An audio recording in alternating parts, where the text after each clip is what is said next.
আচ্ছা আমি স্টার্ট করছি এমনি। আই ক্লাসেস ক্লাস স্টার্ট হয়ে গেছে আসতে বলো। স্যার। ঋত্বিকা আসছে স্যার। আচ্ছা ঋত্বিক দেখছি, আসছে। হ্যাঁ সৌভিক আসছে দেখতে পাচ্ছি।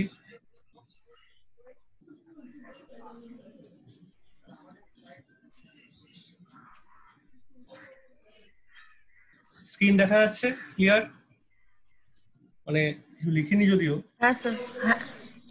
হ্যাঁ স্যার। হ্যাঁ ঠিক আছে তো? হ্যাঁ স্যার। হ্যাঁ হ্যাঁ। হ্যাঁ স্যার। হ্যাঁ ঋত্বিক দেখতে পাচ্ছি।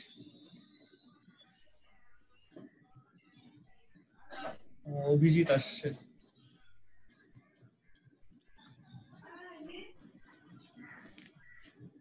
সৌভিক শোনা যাচ্ছে? আচ্ছা স্টার্টিং এর আগে একটু বলি, ওই প্রবলেম সেট যেটা দিয়েছিলাম একদম প্রথম দিকে, ওই লরা সিরিজের ওগুলো করেছো?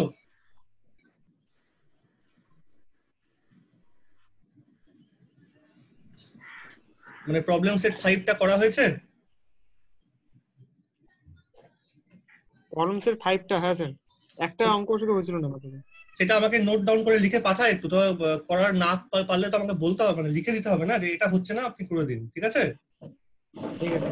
আর একটা কথা বলি, যে প্রথমে যে কোশ্চেনটা ছিল না যে expand the function 1/1 plus Z square, ওখানে কিন্তু টেইলার, এটা কিন্তু পুরোটাই লরা সিরিজ, এটা টাইপিংটা ভুল হয়েছে এখানটা, মানে এখানে টেইলার সিরিজ বলে কিছু নেই, সব লরা সিরিজেই করতে হবে, ঠিক আছে?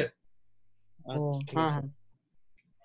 তা প্রথমটাতেও ওই মড জেড লেস দ্যান 1 আর মড জেড গ্রেটার দ্যান 1 দুটোতেই লরা সিরিজ করবি। আচ্ছা ঠিক আছে। মানে আর আপনি যেভাবে করেছিলেন হয়েছিল? আপনি যেভাবে করা দিয়েছিলেন, একটা করা দিয়েছিলেন তো এরকমই। আচ্ছা তাহলে এই সেটটা পুরো কমপ্লিট করে দেখবি, যেটা কোনটা হচ্ছে না সেটা স্পেসিফিক্যালি আমাকে লিখে দিবি, ঠিক আছে? ঠিক আছে। আর পরের দিন আমরা এটা শুরু করেছিলাম যে কমপ্লেক্স ইন্টিগ্রেশন।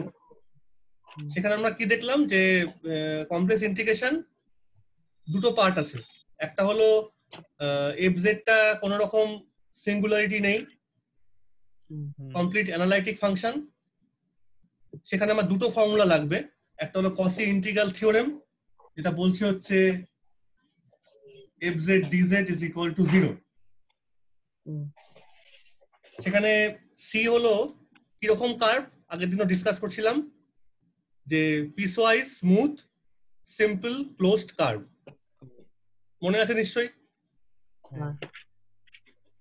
প্রতিটা ডেফিনেশন ভালো করে পড়তে হবে কিন্তু, পিসওয়াইজ স্মুথ মানে কি, সিম্পল মানে কি, আর ক্লোজড মানে কি। আর পিসওয়াইজ স্মুথ সিম্পল কার্ভকে কমপ্লেক্স প্লেনের মধ্যে আমরা বলি কন্টুর, তাই এই ইন্টিগ্রেশন গুলোকে বলা হয় ক্লোজ কন্টুর ইন্টিগ্রেশন। যখন এরকম সাইন থাকবে close integration C in the complex plane, তাকে আমি বলবো ক্লোজ কন্টুর ইন্টিগ্রেশন বা এমনি কন্টুর ইন্টিগ্রেশন। আর এটার প্রুফটা খুব easy, Greens function Greens theorem proof দিয়ে করা যাবে। হাতে করেছিলি? আর এটা গেল হচ্ছে কসি ইন্টিগ্রাল থিওরেম।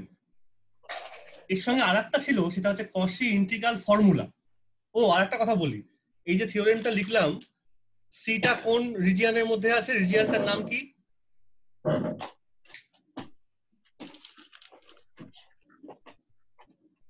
সি কার্ভটা তো বুঝতে পারলাম যে সি কার্ভটা হচ্ছে একটা কন্টুর, সিটা হচ্ছে পিসওয়াইজ স্মুথ সিম্পল কার্ভ আর ক্লোজ কন্টুর, যেহেতু ক্লোজ সিম্বলটা দিয়েছি।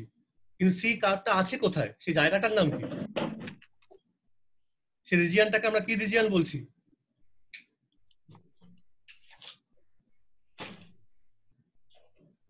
খাতা খুলে একবার দেখো,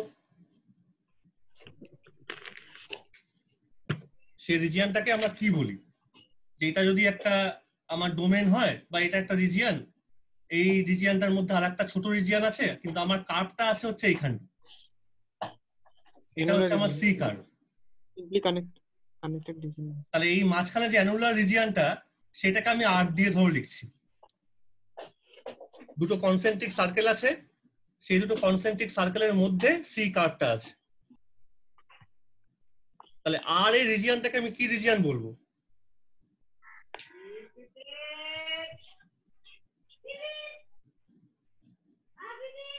এটা কিন্তু ইম্পর্টেন্ট টার্ম, আগের দিন টার্মটা বলেও ছিলাম।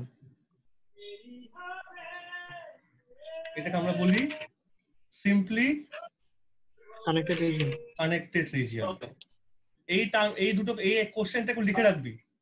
Define and explain simply connected and multiple connected region. লিখে রাখ কোশ্চেনটা একদম। Define and explain simply connected and multiply connected region. একটা হয় সিম্পলি আর একটা হয় হচ্ছে মাল্টিপলি।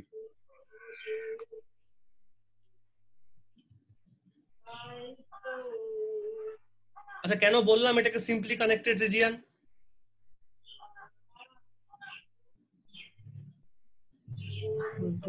কোনো একটা রিজিয়নকে তখনই আমি সিম্পলি কানেক্টেড বলবো, যেমন এই আরটা আছে, এই যে কার্ভটা সিটা এঁকেছি, এটাকে যদি স্কুইজ করে করতে করতে ছোট করে দিই, ছোট করে মনে কর পয়েন্টে নিয়ে আসলাম, তাহলে কিন্তু দেখা যাচ্ছে এই কার্ভটা এই রিজিয়নটা থেকে বাইরে বেরিয়ে চলে আসলো। আগের দিনে বলেছিলাম। মানে কোনো একটা কার্ভ কোনো একটা রিজিয়নে আছে, সেই কার্ভটাকে যদি আমি শ্রিঙ্কিং করি, শ্রিঙ্ক করা মানে কুঁচকে দেওয়া, করতে করতে একদম জিরোর কাছাকাছি নিয়ে আসলাম, সেই রকম সময় যদি আমি দেখি যে কার্ভটা ওই রিজিয়ন থেকে বাইরে বেরিয়ে গেছে যে রিজিয়নে ছিল, তাহলে সেই রিজিয়নটাকে আমি বলবো সিম্পলি কানেক্টেড রিজিয়ন। তাহলে সেটা হবে, সেটা সিম্পলি সেটা মাল্টিপলি কানেক্টেড রিজিয়ন হবে। আর যদি থাকে সেই ডোমেনের সেই রিজিয়নটার মধ্যে, কুঁচকে দিলাম তবুও থেকে গেল, মনে কর তার মানে এইটা নেই, মাঝখানে এই গর্তটা নেই, কার্ভটা এরকম আছে, এই গোটা সার্কেলটার মধ্যে আছে, এই জায়গাটার মধ্যে আছে। এবার তুই এই কার্ভটাকে কুঁচকাতে কুঁচকাতে জিরোর দিকে নিয়ে আসলি, তাহলে কি সার্কেলটা থেকে বাইরে বেরিয়ে গেল?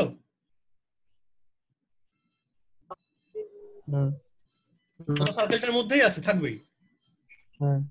তখন কিন্তু এই গোটা সার্কুলার রিজিয়নটা হবে হচ্ছে সিম্পলি কানেক্টেড রিজিয়ন। ভালো করে এই কনসেপ্টটা ক্লিয়ার করো কিন্তু, ডিফারেন্স বিটুইন সিম্পলি কানেক্টেড আর মাল্টিপল কানেক্টেড। তাহলে কোনো যদি ছবি তুমি এরকম পাও, যে একটা ছবি মনে করো এরকম আছে, জাস্ট একটা সার্কেল, এটাকে আর দিয়ে আমি লিখছি, আবার আরেকটা ছবি আছে ধরো এরকম, যার মাঝখানে মাঝখানে আবার কতগুলো সার্কেল আছে, কতগুলো হোলস আছে, তখন কিন্তু এইটাকে তুমি বলবে সিম্পলি কানেক্টেড, ঠিক আছে? কিন্তু এই রিজিয়ন গুলো হয়ে যাবে হচ্ছে মাল্টিপল কানেক্টেড রিজিয়ন। কিন্তু স্যার আমরা কসির যে প্রুফটা করছিলাম ওটা তো আমরা মাঝখানে একটা অ্যানুলার রিজিয়ন ধরে করছিলাম, মানে মাঝখানে একটা রিং ছিল না, মাঝখানে রিজিয়ন কসির যে থিওরেমটা ছিল, সেখানে থিওরেমটা কি বলেছে বলো? if fz is analytic at all points within a simply connected region। দেখো কথাটা লেখা আছে, কথাটা লেখা আছে, ভালো করে দেখো। অ্যানুলার রিজিয়নটা তো আমি বোঝানোর জন্য বললাম যে কোনটা সিম্পলি কোনটা মাল্টিপলি। মানে তোমাকে যদি কসি থিওরেম প্রুভ করতে হয়, তাই তোমাকে এরকম একটা সিম্পল রিজিয়ন নিয়ে কাজ করতে হবে, তার মাঝখানে তুমি কার্ভ ড্র করো, এটা তখন কার্ভ হলো, এই কার্ভটার উপর তুমি ইন্টিগ্রেশনটা করছো। কিন্তু যদি এর মাঝখানে আরেকটা গর্ত থাকে, আরেকটা রিজিয়ন আছে, আর তুমি কার্ভটাকে রেখেছো, তাহলে কিন্তু তুমি এই জায়গায় ইন্টিগ্রেশনটা করলে সেখানে কসি থিওরেমটা কিন্তু স্যাটিসফাই করা যাবে না, ওখানে ভ্যালিড হবে না, কারণ তখন এই রিজিয়নটা হয়ে গেল হচ্ছে multiply connected. That is by definition. ঠিক আছে, এটাকে বেশি কমপ্লেক্স করো না, খুব ঠান্ডা মাথায় সিম্পল করে বুঝে রাখো। একটা বড় রিজিয়নের মধ্যে যদি অনেক হোলস থাকে, তাহলে সেগুলো সব, সেটা রিজিয়নটা, মাঝখানে রিজিয়নটা হয়ে যায় মাল্টিপলি কানেক্টেড। আর যদি রিজিয়নটার মধ্যে সম্পূর্ণ কিছু না থাকে, তাহলে বলবো সিম্পলি কানেক্টেড। এবার কার্ভটা কোথায় ড্র করছি তার উপর ডিপেন্ড করে হবে, ঠিক আছে? আর এটা তো গেল কসি থিওরেমটা। প্রুফটা তোরা বললি যে গ্রিনস থিওরেম দিয়ে করবি, খুব সোজা প্রুফ। গ্রিনস থিওরেম ইউজ করতে হবে আর তার সঙ্গে কসি রিমেন কন্ডিশনটা ইউজ করতে হবে। কিন্তু আমি তোমাকে বাড়িতে আর একটা প্রবলেম করতে দিয়েছিলাম, প্রবলেম ঠিক বলবো না, এই জিনিসটা প্রুফ করতে দিয়েছিলাম, সেখানে কোনো সিম্পলি কানেক্টেড ব্যাপারটা ছিল না। সেখানে আমি বলেছিলাম যে সিম্পলি এটা দেখাও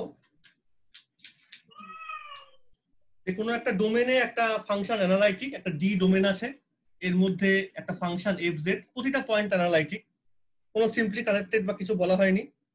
এই ডোমেনটার মধ্যে একটা কার্ভ সি ধরা হয়েছে, আর এই ডোমেনটার মধ্যে কি বললাম, একটা সি কার্ভ মানে কিরকম কার্ভ, ওই ক্লোজ কন্টুর, কিন্তু বারবার বলছি না, ঠিক আছে? সি কিন্তু ক্লোজ কন্টুর, আর সি এর মধ্যে একটা পয়েন্ট ধরা হয়েছে হচ্ছে জেড নট। তাহলে তাহলে তোমাকে দেখাতে হবে এই জিনিসটা।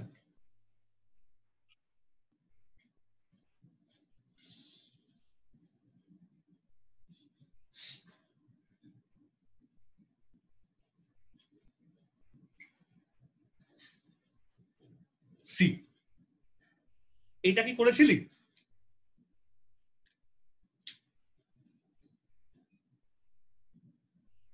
এটাকে বলা হয় কসি ইন্টিগ্রাল ফর্মুলা। আগে এটা ছিল থিওরেম, এটা হচ্ছে ফর্মুলা। এটা করেছিলি কি নাকি বল?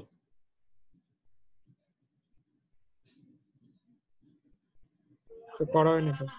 এটা কিন্তু একবার হাতে ট্রাই করতেই হবে, চেষ্টা করে দেখ, চেষ্টা করে দেখ। শুধু একটা কথা বলবো, যে এটা যখন করবি তখন জেডটাকে একটা ফাংশন হিসেবে ট্রিট করে নিবি, ঠিক আছে? আমি শুধু একটা হিন্ট দিয়ে রাখছি, এই প্রুফটা কিন্তু সিম্পলি ইন্টিগ্রেশন করতে করতে করে করে তোকে করতে হবে। লাস্টে একটু প্রবলেম হতে পারে,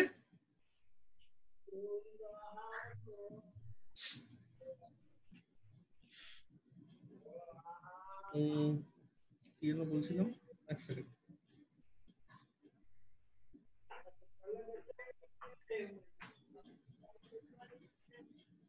এটা কি একদম ট্রাই করিসনি না? না স্যার, ট্রাই করা হয়নি।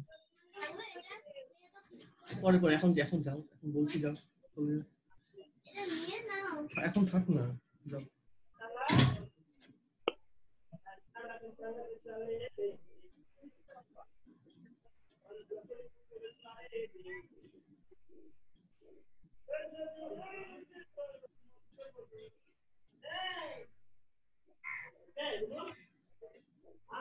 হ্যাঁ, একটা কথা একটু বলি এখানটা। এইটা প্রুফ করার জন্য একটা জিনিসের প্রুফ লাগবে, সেই প্রুফটা একটু কর দেখি। এখনই প্রবলেমটা করবি, সবাই খাতা বার করো। আমি জাস্ট একটা অঙ্ক করতে দিচ্ছি, এটা করলে সুবিধা হবে। একটা ইন্টিগ্রেশন তোমাকে জাস্ট সিম্পলি দেওয়া আছে, কসি ফসি সব ভুলে যাও, কারণ দেখবে প্রবলেম সেট 4 এ কিন্তু আমি অনেকগুলো ইন্টিগ্রেশন করতে দিয়েছি, আর একটা হিন্টও দিয়ে দিয়েছিলাম। সেগুলো করতে গেলে পরে কিভাবে করবো একটা এক্সাম্পল দিয়ে দেখি। তোমাকে এই অঙ্কটা পরীক্ষায় করতে দিয়েছি, অঙ্কটা দেখা যাচ্ছে? হ্যাঁ। ক্লোজ কন্টুর আবার dz by z minus z naught. যেখানে কি বলা হয়েছে, সিটা কেমন ক্লোজ কন্টুর এটা লিখে রাখো। Here C is a circle, simply একটা সার্কেল। C is a circle centred at Z naught. কোন পয়েন্টের সেন্টারটা? Z equal to Z naught, ওর সেন্টারটা। C is a circle centred at Z naught and of any radius. ছোট বড় circle আমার দেখার দরকার নেই, and of any radius. Radius যা ইচ্ছা খুশি হতে পারে। অভিজিৎ শুনতে পাচ্ছ? হ্যাঁ স্যার। আচ্ছা, এরকম একটা ইন্টিগ্রেশন করতে দিয়েছে। আর আরেকটা কথা প্রথম স্টার্টিং এ বলেছিলাম যে কার্ভগুলোর ইন জেনারেল ডিরেকশনটা আমরা কিরকম নিই, অ্যান্টি ক্লকওয়াইজ। মনে আছে নিশ্চয়ই? এটা মনে আছে তো? হ্যাঁ স্যার। কারণ ওই ডিরেকশনটা অনেক সময় অনেক বই তুমি দেখবে এরকম একটা কার্ভের মধ্যে আবার এরকম অ্যারো সাইন দেওয়া থাকে অ্যান্টি ক্লকওয়াইজ বোঝাতে। সেটা আঁকলেও হয় না আঁকলেও হয়, সবাই বুঝে নেয় যে অ্যান্টি ক্লকওয়াইজ বলা হয়েছে। কি করে করবো এই ধরনের ইন্টিগ্রেশন? এটা না করলে কিন্তু কসি ইন্টিগ্রাল থিওরেমটা, এই ফর্মুলাটা প্রুভ করা যাবে না। এই ধরনের ইন্টিগ্রেশন করতে গেলে পরীক্ষাতে এরকম ফর্ম থাকতে পারে, তখন তুমি একটা সাবস্টিটিউশন করো। Let z equal to this,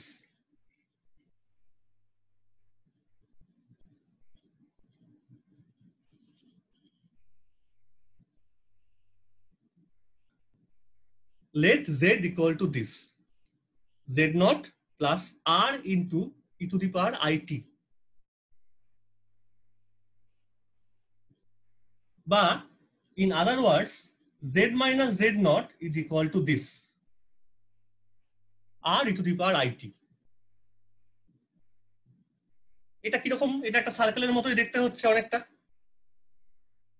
এই যে r into e to the power it, এটা তো একটা কমপ্লেক্স নাম্বারেরই ফর্ম, তাই না? কি ঠিক তো? বা তুমি এখানে কি অসুবিধা হয়, তুমি এখানে থিটা ধরে নাও, টি আনলে পর অসুবিধা হতে পারে, তুমি থিটা ধরে নাও। এবার একটা কথা বলো, বা একটা কথা মনে রাখতে হবে, যখন এই ধরনের কমপ্লেক্স ইন্টিগ্রেশন করতে দেবে, যদি খুব জিনিসটা জটিল না হয়, তাহলে মোস্ট অফ দা কেসেস তুমি এই ধরনের সাবস্টিটিউশন ইউজ করতে পারো r into to the power i theta. কারণ তোমাকে বলে দেওয়া হয়েছে যে কার্ভটা দেখতে সার্কেলের মতো, আর সার্কেলের মতো থাকলে তার একটা রেডিয়াস আছে, r e to the power i theta হচ্ছে একটা কমপ্লেক্স নাম্বারের যে কোনো আর্গুমেন্টকে বোঝায়, এটা আমরা জানি। কিন্তু মনে রাখতে হবে থিটার কিন্তু অবশ্যই একটা রেঞ্জ আছে, যেহেতু এটা সার্কেল, থিটা কিন্তু অবশ্যই এই ডোমেনের মধ্যে ভ্যারি করবে। এটা বোঝা গেল? এই লিমিটটা কিন্তু থিটার উপর ইম্পোজ থাকবে। এবার সবাই একটু বসাও তো, দেখি সাবস্টিটিউট করো তো।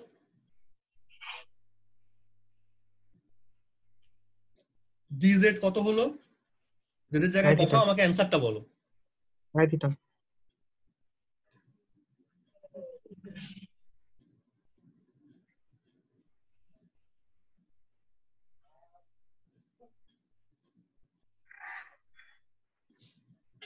আই থিটা হচ্ছে স্যার। কত? আই থিটা শুধু আই থিটা অ্যানসার? অ্যানসার তো মানে তুই যখন ইন্টিগ্রেশনটা করবি তখন ধরেছিলি থিটা, আর সিটা ছিল একটা সার্কেল, সার্কেলটা যে কোনো রেডিয়াসটা আমি আর ধরে নিয়েছিলাম। যখন তুই থিটার টার্মসে লিখছিস সার্কেল ইকুয়েশনটাকে, তখন এর লিমিটটা তো চেঞ্জ হবে। তুই ডিজেড এর জায়গায় ডি থিটা আসলো, তাহলে লিমিটটা কত চেঞ্জ হবে? ও আচ্ছা, লিমিটটা চেঞ্জ করতে হবে। হ্যাঁ, সার্কেলটার লিমিট কিরকম সেটা তোকে লিখে দেবে না, সার্কেলটা তুই ইচ্ছা মতো ধরে নে, 0 থেকে স্টার্ট করে রেডিয়াসটা যে কোনো একটা ক্যাপিটাল আর অব্দি, স্মল আর অব্দি, ঠিক আছে? সেটা তো সার্কেলটা আর এর জন্য, ওটা আর কোঅর্ডিনেটে। যখন থিটায় ট্রান্সফার করব তখন লিমিটটা হলো থিটার টার্মসে লিখতে হবে তোকে।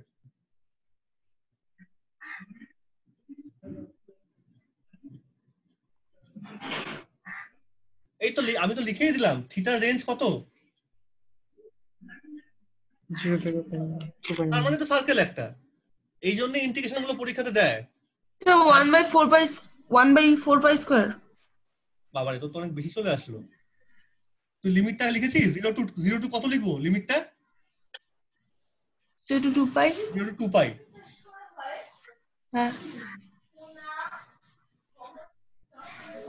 এবার এখান থেকে ডিজেড কত বেরোলো? e to the power I theta dr. E to the power i theta D theta বসা, আই ইনটু 2 পাই। হ্যাঁ কত বেরো? এই যে রেজাল্টটা পেয়েছিস, কত এসছে? I into 2 pi, 2 pi I. হ্যাঁ 2 পাই আই, এইটা হলো তো রেজাল্ট। তখন বল কি বলছিলি এবার? ঋত্বিক, করলি অঙ্কটা?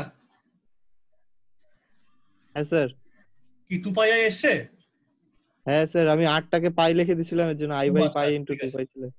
কেন বললাম, আমি কিন্তু এই জিনিসটা করালাম পরীক্ষার পারপাসেও, এই ধরনের প্রবলেম পরীক্ষাতে খুব থাকবে, সাবস্টিটিউট করতে হবে তখন এইভাবে।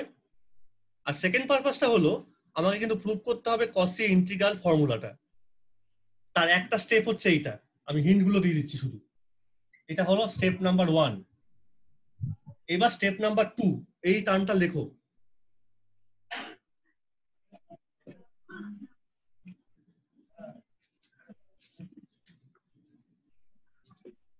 এই টার্মটা বলছে যে যদি তোমার কাছে এরকম একটা ইন্টিগ্রেশন থাকে, ক্লোজ কিছু বলেনি, সিম্পলি একটা কমপ্লেক্স ইন্টিগ্রেশন অ্যালং এ কন্টুর, ক্লোজ আমি বলছি না, অ্যালং এ কন্টুর সি, দেখো তুমি যে কমপ্লেক্স ইন্টিগ্রেশনটা এখানটা করলে সেখানে একটা 2i টার্ম থেকে যাচ্ছে, কমপ্লেক্স নাম্বার আসতেই পারে। একটা থিওরি ম্যাথমেটিক্সে খুব ইউজ করা হয় যে কোনো একটা কমপ্লেক্স ইন্টিগ্রেশন করলে তার মধ্যে যদি কমপ্লেক্স নাম্বার চলে আসে তাহলে সেই ধরনের ইন্টিগ্রেশনটার অ্যাবসলিউট ভ্যালু আমি কি করে বের করতে পারবো। সেটা কি করে বার করা হয়? সেটা বের করা হয় এইভাবে। থিওরেমটা বলছে যদি এফজেড ডিজেড একটা সিম্পল কার, আমি ক্লোজ বলবো না, সিম্পল পিসওয়াইজ স্মুথ কার তুমি কমপ্লেক্স ইন্টিগ্রেশন করছো, তার যদি মডটা নাও that is that less than equal to, এই থিওরেমটা একটু লিখে রাখবে।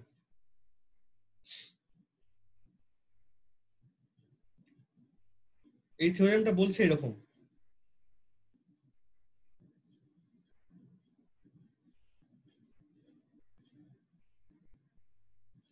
যখন ইন্টিগ্রেশন করছো তার একটা লিমিট তো থাকবেই, তাহলে যে কোনো একটা লিমিট তুমি বসাও a to b fz। এখন দেখো তুমি যখন এই অঙ্কটা করেছিলে z মাইনাস জেড নট, তুমি তাকে ধরেছিলে r e to the power i theta. Z কার সঙ্গে ভ্যারি করছিল? থিটার সঙ্গে ভ্যারি করছিল। আর তো একটা ফিক্সড কোয়ান্টিটি, এখানেও তাই, তোমাকে সার্কেল ফার্কেলই দেবে পরীক্ষাতে, বা আমি সার্কেল ধরে নিই, দুটোকে ভ্যারি করলে একসঙ্গে হবে না, যে কোনো একটাই তোমাকে ফিক্স রাখতে হয়, ঠিক আছে? কারণ যেহেতু y as a function of x, এখানেও কিন্তু r as a function of theta vary করে, সবসময় থিটা ভ্যারি করে যাচ্ছে, আর সঙ্গে সঙ্গে সঙ্গে সঙ্গে চেঞ্জ হবে, তুমি সার্কেল পেয়ে যাচ্ছ। তাহলে এখানেও তোমাকে মনে রাখতে হবে, এই যে তুমি a টু b লিখলে, তাহলে এখানে কিন্তু আমি আর থিটা লিখবো না, কারণ সি তো আমি আর সবসময় সার্কেল বলতে পারি না, তুমি একটা simply z age a function of t লিখছো। তাহলে টি এর লিমিটটা হচ্ছে a টু b, তার মানে z কে তুমি একটা কার্ভ দিয়ে রিপ্রেজেন্ট করছো, z age a function of t। যে কার্ভটা হচ্ছে, যেমন দেখো তুমি এখানে z কে কি দিয়ে রিপ্রেজেন্ট করছিলাম? থিটা দিয়ে রিপ্রেজেন্ট করছিলাম, ঠিক আছে? থিটার লিমিটটা কেমন ছিল? 0 থেকে 2π অবধি। তাহলে সবসময় তোমাকে সার্কেল নাও দিতে পারে, যে কোনো একটা থিওরেমের মধ্যে কি সার্কেল থাকবেই? নাই থাকতে পারে, থিওরেম তো। তাহলে এখানেও তোমাকে যদি একটা নর্মাল ইন্টিগ্রেশন দেয় যেখানে সি একটা যে কোনো ধরনের কার্ভ, এটা জাস্ট একটা থিওরেমের কথা বলছি, তাহলে মনে রাখতে হবে তুমি সেখানে সাবস্টিটিউট করছো, ধরো বা জেডটা কার্ভের ফর্মে আছে, Z as a function of T, circle নাই থাকলো, সেই টি এর লিমিটটা কত? এ থেকে বি অবধি। ভালো কথা। আমার থিওরেম বলছে এখানে তুমি মডটা দাও, and not only that এর সঙ্গে প্রোডাক্ট হবে হচ্ছে ক্যাপিটাল এল বলে একটা জিনিস, এটা লিখে রাখো খাতায়, আগে লিখে ফেলো। Integrating a to b mod of f of z, z আবার কার ফাংশন? t এর ফাংশন, t একটা যে কোনো parameter like theta for that কার, আর এল একটা নাম্বার, সেটা আমি বলছি এখন, সেটা বলছি। What is L? L is the, লিখে রাখো, L is the length of the contour C. L is the length of the contour C. অর্থাৎ তুমি জানো জেডটা সবসময় সাধারণত আমি এক্স আর ওয়াই এর ফাংশন লিখি কমপ্লেক্স প্লেনে। এখন জেড কে তুমি সাবস্টিটিউট করছো টি দিয়ে, তার মানে কিন্তু মনে রাখতে হবে যদি জেড টি এর ফাংশন দিয়ে তুমি লেখো অন্য একটা ভেরিয়েবল বা থিটা আমার সার্কেলের ক্ষেত্রে, তাহলে কিন্তু এক্স ও টি এর ফাংশন, ওয়াই ও টি এর ফাংশন। আর এরকম ক্ষেত্রে যে কার্ভটা তুমি লিখবে, যে কার্ভে জেড এক্স আর ওয়াই মিলে একটা কার্ভ তৈরি করছে, y as a function of x, তাহলে সেই কার্ভের লেন্থটা আমি কি করে বার করি? সেই কার্ভের লেন্থটা বার করা হয় এই ফর্মে। আমি এবার এটা মুছে দিলাম। যে কোনো একটা কার্ভ যদি y as a function of x আমি লিখে ফেলতে পারি, যে কোনো কার্ভটা তাই লেখা যায় এক্স ওয়াই প্লেনের মধ্যে, তাহলে সেই কার্ভের লেন্থটা এইভাবে বার করা হয়, dx dt whole square plus dy dt whole square root. একটু প্রথম দিকে স্পাইরাল পড়বে ভেক্টর ক্যালকুলাস, যেখানে একটু প্রথম ফার্স্ট ইয়ারের বইটা, যেখানে কার্ভ নিয়ে ফার্স্ট দুটো চ্যাপ্টারের মধ্যে একটু বলা আছে, দেখবে কার্ভের লেন্থ এরকম করে বার করা হয়েছে। খুব ডিপ থিওরেম হিসেবে এটাকে পড়তে হবে না, স্টেটমেন্ট হিসেবে পড়ো যে তুমি একটা কমপ্লেক্স ইন্টিগ্রেশন করছো, over any arbitrary curve C, ক্লোজও বলা হয়নি, আরবিট্রারি কন্ট্যুর। থিওরেমটা বলছে that should be less than equal to এই mod of f of Z, জেডটাকে তুমি ফাংশনাল ফর্মে লিখছো টি দিয়ে, সে টি এর লিমিটটা হচ্ছে এ থেকে B times capital L, times capital L. অর্থাৎ ক্যাপিটাল এলটা হচ্ছে শুধু এইটুকুন না, L is written by this, times capital L. অর্থাৎ L is given by integration a to b root over d x d t whole square plus d y d t whole square integrating over d t. Parametric ফর্মে লিখেছি, parametric form, একটা কার্ভের parametric form first ইয়ারে তো একটু পড়েছো, নামটা মনে পড়ছে? প্যারামেট্রিক ফর্ম বলো।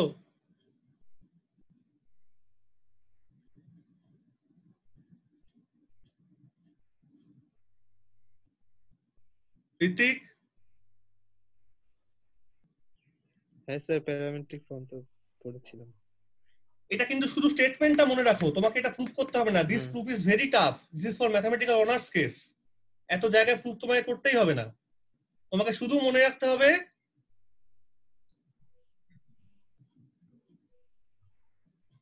যে যে কোনো একটা কার্ভ আছে তার জন্য এই জিনিসটা সত্যি হয়। যেখানে এলটা হচ্ছে কার্ভের লেংথটাকে আমরা ডিফাইন করি সবসময় এইভাবে। অর্থাৎ কার্ভটাকে আমি একটা প্যারামেট্রিক ফর্মে লিখেছি, জেড টু এক্স ওয়াই দিয়ে লিখবো আমি, সেটা প্রথম দিনই পড়েছিলাম কমপ্লেক্স ভেরিয়েবল পড়ার সময়।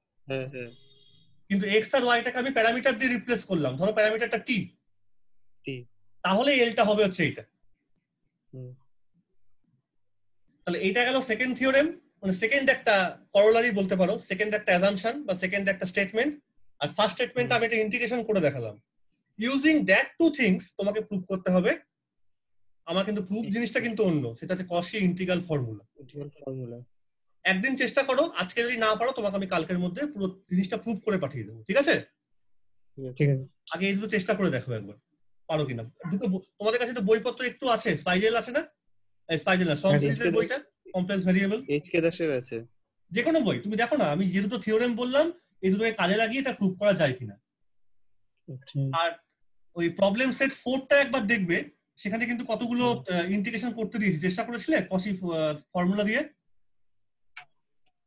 সেগুলো দেখেছি, ওই যে পরে যে মানে মানে কোন ফর্মুলা দিয়ে ওটা করতে হবে ওটা একটুখানি দেখছিলাম। একটু চেষ্টা করো করার, প্রবলেম সেট মানে প্রবলেম সেট 4 আর 5টা একটু ভালো করে করো। 5টা তো করেছিলাম, ওই যে লাস্টের যে অঙ্কটা আগের দিন তো বললাম, আপনি বললেন করে দেবেন দেখে। কোনটা, জেড মাইনাস আই তো? হ্যাঁ, ওই যে আই এরটা। না না, আমি বললাম কি ওই পার্শিয়াল ফ্র্যাকশনটা বাদ দাও, ওটা অনেক বড়, অত বড় অঙ্ক পরীক্ষায় থাকবে না। আমি করে দিতে পারি কিন্তু ওটা বিশাল বড় অঙ্ক, দরকার নেই পরীক্ষার পারপাসে। আমি শুধু তোমাকে বলছি যে একটু সবার মোবাইল থেকে প্রবলেম সেট যদি তুমি 4টা বার করে থাকো, 4 না 5টা বার করে নাও লরা সিরিজ এক্সপেনশনে, তাহলে 1 নম্বরটা করবে, একটু লিখে রাখো খাতার মধ্যে, পরে চেক করে নিও। প্রবলেম সেট যে 5টা আছে সেখানে একের এ আর বি করবে, কিন্তু সেখানে একটা স্টেটমেন্টে ভুল আছে। বি নম্বরে লেখা আছে হচ্ছে এ নম্বরে লেখা আছে টেলর সিরিজ, ওটাকে কিন্তু লরা সিরিজ দিয়ে করবে। হ্যাঁ, দুটোই লরা সিরিজ, মানে mod Z greater than 1, mod Z less than 1। 1 নম্বরটা করলে 2 নম্বরটা করবে, 1 আর 2 করলে। আচ্ছা 3 নম্বরটা করতে হবে না, 3 নম্বরটা করতেই যাবে না। 3 নম্বরের বদলে আমি একটা নতুন অঙ্ক দিয়েছিলাম, আমি জানি না তোমরা করেছো কিনা। নাম্বার 3 প্রবলেমটা শুধু লিখে রাখো, প্রবলেমটা হচ্ছে এই, এটা মুছে দিলাম। তাহলে 1 এর এ আর বি করবে, দুটোই লরা সিরিজ। 3 নম্বরটা করবে অ্যাজ ইফ যেমন দেওয়া আছে প্রবলেম সেট 5 এর মধ্যে। আর আরেকটা অঙ্ক দিচ্ছি আমি, যেটা দিয়েছিলাম, যে একটা ফাংশন দেওয়া আছে এরকম, fz is equal to root over z into z minus 1।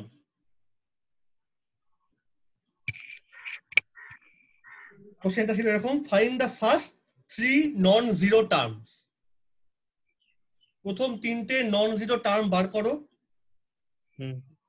of the Laura series expansion of this function for mod z greater than 1. Find the first 3 non-zero terms of Laura series expansion of the given function for mod z greater than 1. তাহলে মোট কত অঙ্ক দিলাম করতে Laura সিরিজের জন্য? 3টা। এটা একটা, সেকেন্ডের একটা অঙ্ক, আর প্রথমে একটা অঙ্ক। আর টেলার সিরিজ আমি যে কটা বোর্ডের মধ্যে দিয়েছিলাম ওই to the power z, sine z, হ্যাঁ, শুধু ওই কটা দেখলেই হবে। এটা গেল প্রবলেম সেট 5 এ। আর প্রবলেম সেট 4টা ভালো করে একটু দেখবে, সেটা কিন্তু সবগুলো কসি থিওরেম দিয়ে, সেগুলো সবগুলো কসি থিওরেম দিয়ে, তার মধ্যে আমি হিন্টও দিয়ে দিয়েছি। চেষ্টা করো করার, প্রবলেম সেট 4টা নিজের হাতে চেষ্টা করো করার, না পারলে এই পরের দিন বসবো।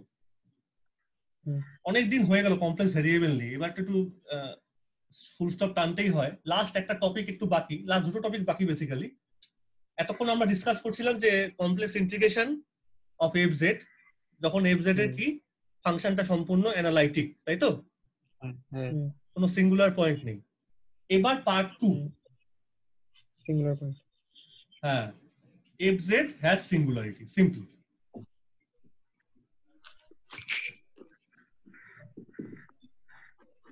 পয়েন্ট টু বি নোটেড, যদি এফ জেড এর সিঙ্গুলারিটি থাকে, ধরো z equal to Z naught এ, তাহলে লরা সিরিজ কি বলছে বা লরাস থিওরেম কি বলছে যে we can expand it in a power series. মনে আছে? আমি এই ফর্মে লিখতেই পারি, dn 0 থেকে ইনফিনিটি, 1 থেকে ইনফিনিটি। ঠিক আছে, this is the principal part. আমার এটা নিয়ে খুব একটা মাথা ব্যথা নেই, আমার দরকার বেশি principal part for the integration purpose. For the integration purpose, integration পারপাসে কেন দরকার? কারণ যখনই এফ জেড ফাংশনটা সিঙ্গুলারিটি থাকবে Z equal to Z naught এ, অবশ্যই আইসোলেটেড সিঙ্গুলারিটি, একদম সেপারেট একটা সিঙ্গুলারিটি, অন্য কারোর সঙ্গে গায়ে গায়ে গায়ে গায়ে লেগে নেই। থিওরেম ঠিক বলবো না, সিঙ্গুলারিটি থাকলে পরে মনে রাখতে হবে আমার এই টার্মটা থাক, প্রিন্সিপাল পার্টটা থাক।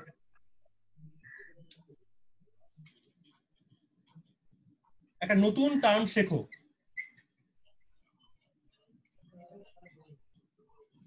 রেসিডুয়াল। রেসিডিউ।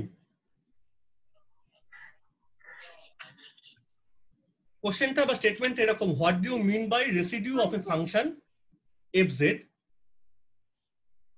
বা এইভাবে স্টেটমেন্টটা লিখে রাখবে, residue of a function f z which has an isolated singularity at z equal to Z naught. অবশ্যই আইসোলেটেড, না তো লরা সিরিজ এক্সপ্যানশন করাই যাবে না। Isolated singularity at z equal to z naught. আর অ্যান্সারটা ভেরি ইজি।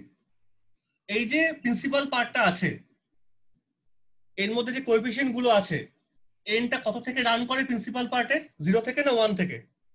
1 থেকে। 1 থেকে।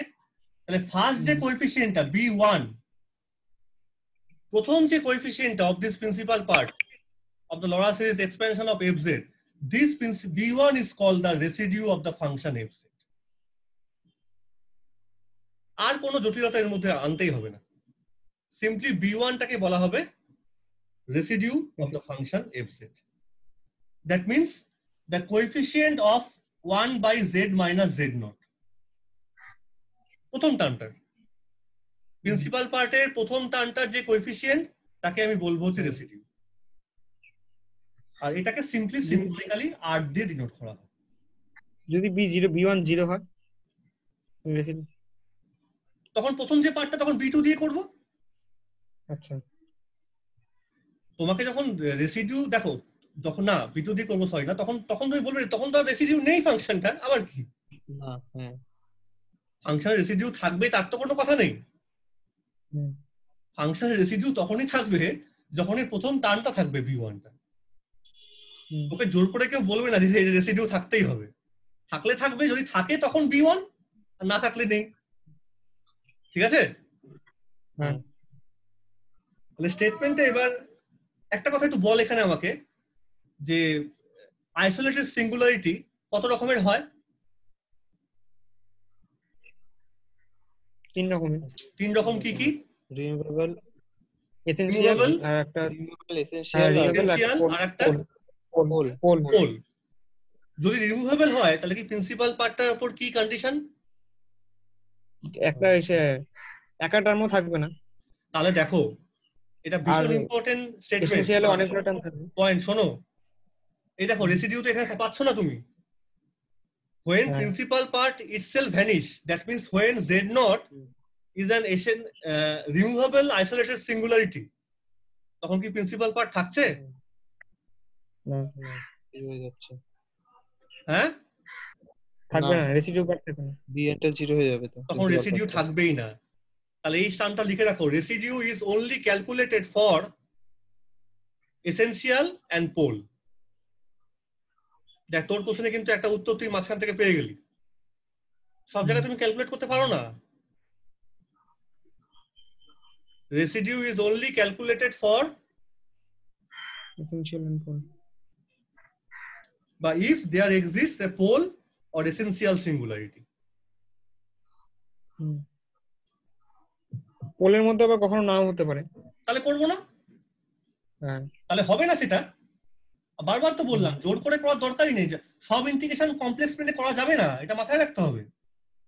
এত সোজা না কমপ্লেক্স ইন্টিগ্রেশন করা, এবং যদি নাও থাকে তখন একটু চেষ্টা করা হয় সেটাকে ওই ফর্মে নিয়ে আসার, সেটা খুব ডিফিকাল্ট এগুলো করা। আমাদের একটু দেখো, ম্যাথামেটিক্যাল ফিজিক্স যখন তুমি পড়ছো, বারবার একটা কথা বলি, সে তুমি ম্যাট্রিক্সে পড়ো না কেন, সবই পড়ো না কেন, আমাদের কিন্তু মাথায় রাখতে হবে যে আমরা কিন্তু ম্যাথামেটিক্স অনার্সটা পড়ছি না, আমরা কিন্তু শেষ পর্যন্ত ফিজিক্সটাই পড়ছি। আমার সেইটুকুর ম্যাথামেটিক্স দরকার which are useful for physical problem solving। তোমাকে এমন কোনো ফাংশন নিয়ে তোমায় কাজ করতে ফিজিক্স দেবে না যেখানে তুমি ওগুলো পাচ্ছ না বা কিছু না। বুঝতে পারছো কি বলছি? ফিজিক্সের সিমেট্রি বা নেচারই তোমাকে দিয়ে দেবে যে তোমাকে এগুলো তুমি যাতে ইউজ করতে পারো। তাহলে আমার এর পরের কাজটা হলো, যদি পোল বা এসেনশিয়াল সিঙ্গুলারিটি থাকে, তাহলে হোয়াট আর দ্য 3 ফর্মুলা বা হোয়াট আর দ্য ফর্মুলা, 3টে ফর্মুলা আছে basically to calculate the residue of the function fz at z equal to z0। 3টে ফর্মুলা কেন থাকবে? কারণ একটা হতে পারে পোলের জায়গায় দুটো কেস, একটা হতে পারে সিম্পল পোল, তাই না? আবার একটা হতে পারে পোল অফ কি অর্ডার, হায়ার অর্ডার, ধরো অর্ডার m, আর 3 নম্বর কেসটা হচ্ছে এসেনশিয়াল। তাহলে এই 3টে কেসের জন্য রেসিডিউয়ের 3টে ফর্মুলা থাকবে। এই 3টে ফর্মুলার ডেরিভেশন আমাদের দরকারই নেই, শুধু ফর্মুলা 3টে আমাদের জানতে হবে। এবার একটু ব্রেক দিচ্ছি 10 মিনিট, ঠিক আছে?